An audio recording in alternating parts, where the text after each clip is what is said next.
এই যে দেখুন সলিমুল্লাহ মেডিকেল কলেজ এন্ড হসপিটালের যে ওয়েবসাইটটা, অফিসিয়াল ওয়েবসাইট, সেটার খুবই ডেঞ্জারাস একটি সমস্যা আপনাদেরকে দেখায়। এখানে যে সার্চ বারটা আছে, অর্থাৎ যেখানে মানুষজন ডক্টরের নেম লিখে সার্চ করে, এখানে আমি র্যান্ডমলি যদি কিছু একটা লিখে সার্চ করি, ফর এক্সাম্পল রহিম লেখার পরে আমি যদি এই যে সার্চ অপশনটা এটাতে ক্লিক করি অথবা ইন্টার প্রেস করি, হ্যাঁ, তো সেই ক্ষেত্রে দেখেন এইটা কিন্তু আমাদেরকে রিডাইরেক্ট করে নিয়ে যাচ্ছে এমন একটি পেজে, যেটার কারণে এই সাইটটাই হ্যাক হয়ে যেতে পারে। কারণ এটা এখানে আসলে খুবই খুবই সেনসিটিভ ইনফরমেশন গুলো এক্সপোজ করা আছে।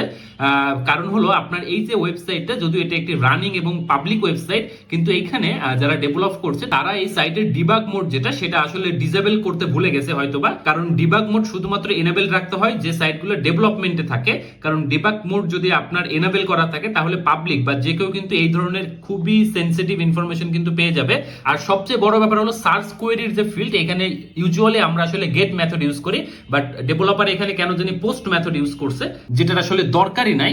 সো যারা অথরিটি আছেন এই ওয়েবসাইটে, তাদের ডেফিনেটলি এই জিনিসটা টেক কেয়ার করা উচিত। ডেফিনেটলি ডিবাগ মোড যেটা লাইভ সাইটে, সেটা ডিসেবল করে ফেলা উচিত। এবং এই সমস্যাটা আমি কয়েক মাস আগেও দেখেছি, তখন ভেবেছিলাম হয়তোবা ডেভেলপার ভুলক্রমে ডিবাগ মোডটা এনেবল করে রাখছে, হয়তোবা খুব শীঘ্রই এটা ডিসেবল করে দিবে। বাট এই 3-4 মাস পরেও দেখলাম সেম অবস্থা।